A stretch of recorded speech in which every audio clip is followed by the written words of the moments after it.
Well, welcome and thank you for joining me, Dr. Jason W. Morrison, in the office on the Central Coast, New South Wales. We're going to look at Eleni Allen again.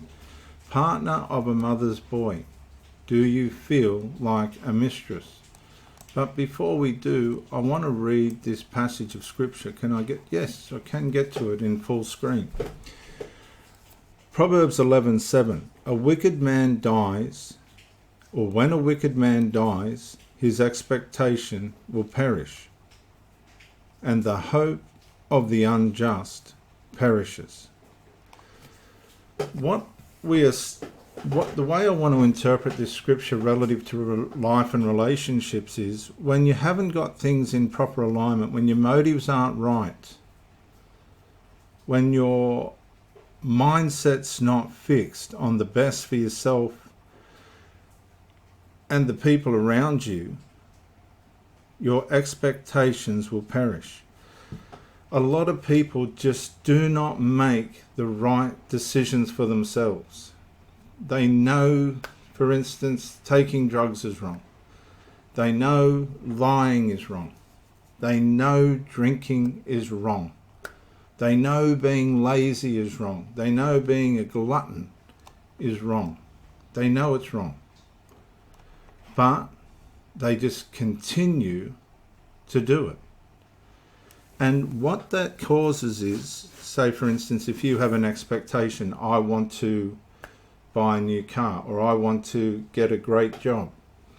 These things, this is telling you, it will sabotage your hope. Your expectations and your hopes will be sabotaged because of your behavior and your mindsets. I've always said to the young people in my life and around me, and my sons and my children and the children of the people that I've gotten to meet, and it hasn't always suited, but it's true. If you look after your mind, if you stay sober, if you at all cost protect your mind from all these substances and things that people are offering and that the world is offering as a means of making you feel better or get better, but are actually ways in which you're avoiding the issues or the deep hurts within you. If you can just stay sober no matter what the chaos is, you will still be moving towards your expectations and your hope.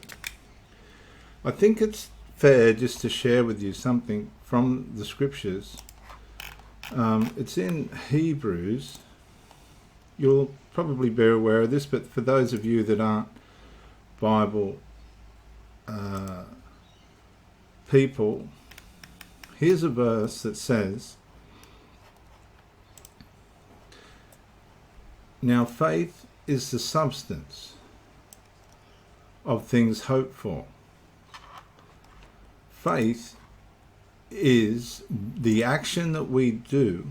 It's the substance behind the things we do for what we hope for. If you want a relationship to work by faith, you will do the actions that you need to do to make sure that you get what you hope for and what the person hopes for in the relationship. It's the evidence. Faith is the evidence. The things that are working around you. It's the unseen power behind you that's bringing out the substance of what you're hoping for. In that last passage, remember, it was the expectations of the wicked and their hope that perish. It's because their faith isn't where it should be. Their faith is pointing in the wrong direction. It's being used in the wrong place. It's producing hopeless results. You're seeing things, your faith is being seen through rose-coloured glasses. You need to be able to see the light at the end of the tunnel, and your faith is the substance of what you hope for.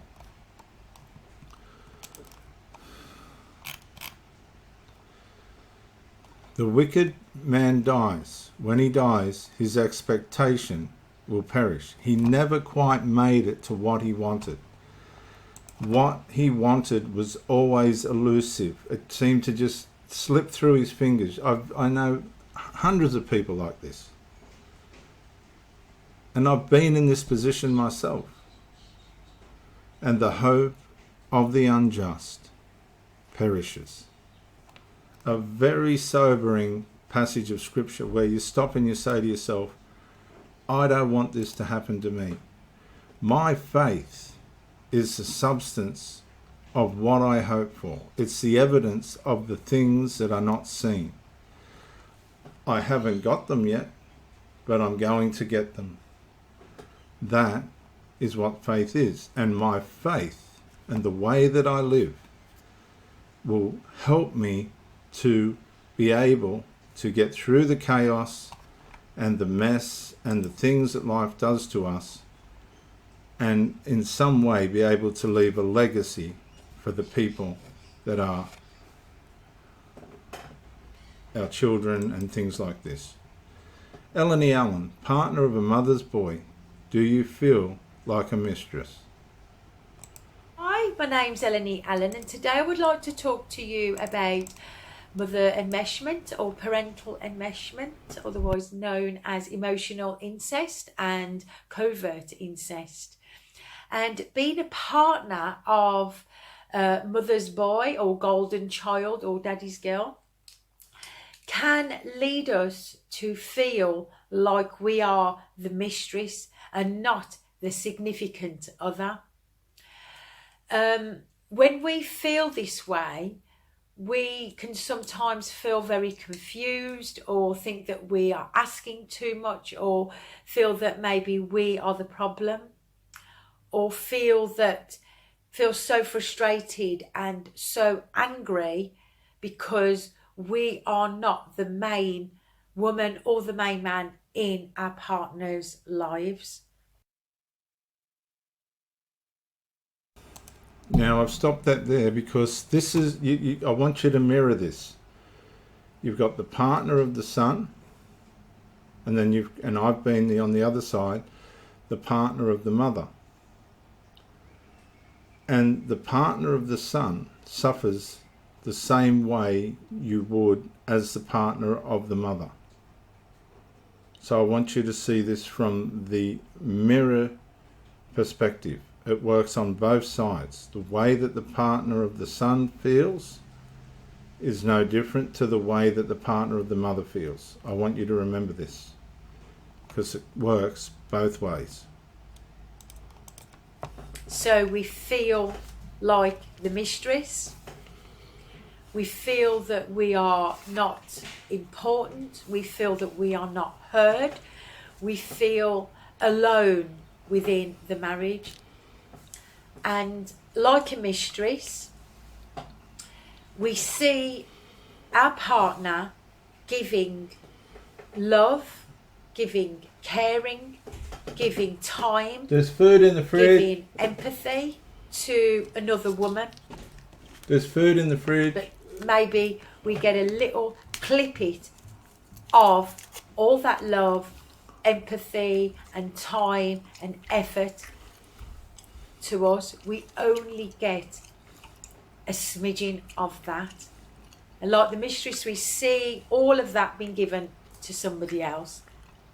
And that can lead to intense jealousy and can be led to feeling so resentful. Oh my gosh, you can feel so resentful when you see your partner who you love and you want to connect and you want to have a reciprocal relationship.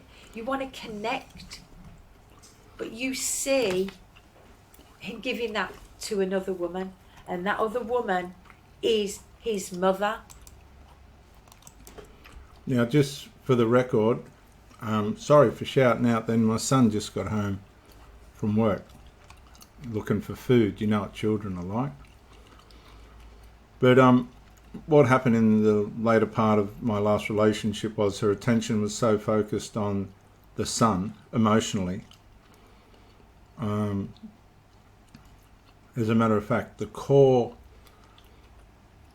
part of her emotional exchanges and investments were with her son through the covert emotional incest. And I got to the point where the son was interfering in any arrangements we were going to have, whether it was deliberate or not. And she was enabling that, and I just said, I'm really not going to do this anymore. You've got to act fast with covert emotional incest because it will string you on for years. I did. She said to me, I thought everything was all right, but she wasn't aware of her own behaviour. She had no clue what she was doing in navigating a man in her life. She's too interested in herself and what she wanted to do. And I let her go. And sometimes that can feel like kind of like it does not give you the right to say anything because it's his mum. And also you can be deemed as a jealous woman, that there's something wrong with you, that there maybe is something wrong with you because it's his mum. But that's an interesting point, because once you're gone, that's the narrative within the covert emotional tribe, incestual tribe. That person was this, that person was that. You've got to realise once it's been exposed, that's where it's headed. Their toxicity will be to cover it all up and villainise and demonise the third wheel in the relationship, which is the partner or the mother or the son. And they'll carry on just as they were before you come along. the feelings that you are experiencing, that you are the mistress of your husband or wife, is actually, I would, in my own opinion, say that is correct. The likelihood of you feeling like the mistress is correct because you actually emotionally are the mistress. I'd like to read you a section here from Kenneth Adams' book, When He's Married to Mum.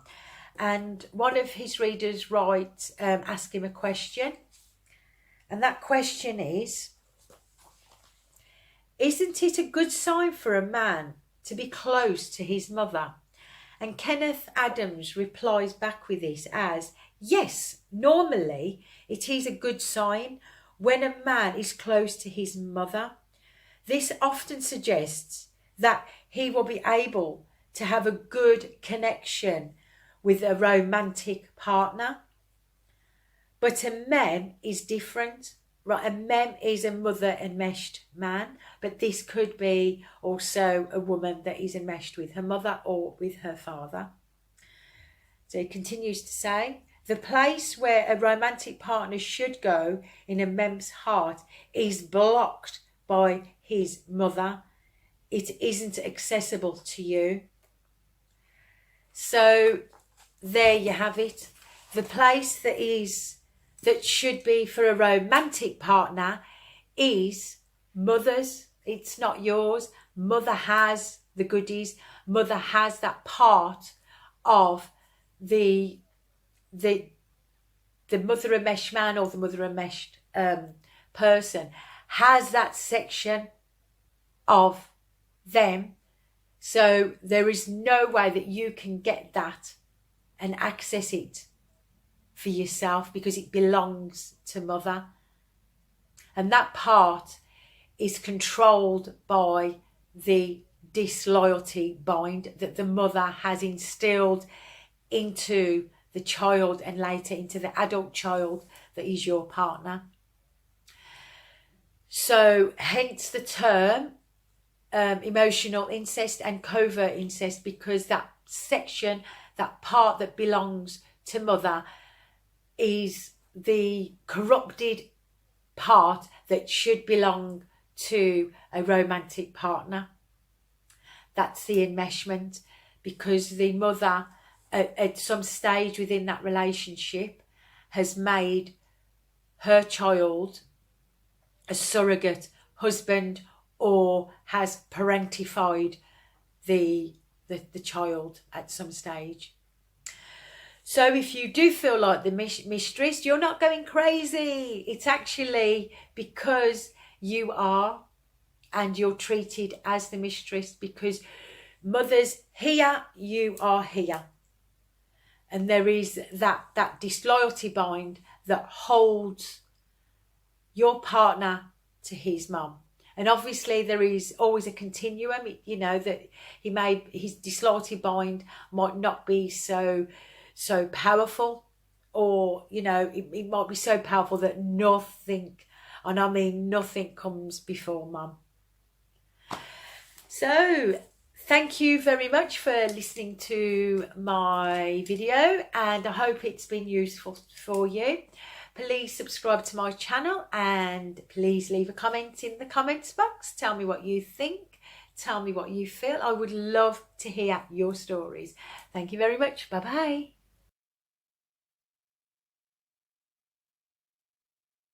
Go, Eleni Allen. I mean, it's such a deep, vital and interesting subject that not many people know much about, but thanks to these people that have been able to diagnose it, it's helping people to come away from the toxicity of it, because it's very toxic and very harmful, and you don't realize until you're on the end of it. So we'll leave it at that. I just want to reiterate those verses, or the verse from Proverbs. A wicked man dies. When he dies, his expectation will perish. He never quite made it to where he hoped he would, because of his behavior and choices. But we could say the righteous man, when he dies, his expectations and hopes are fulfilled. This is Dr. Jason W. Morrison, theologist, New South Wales, Australia. Bye for now.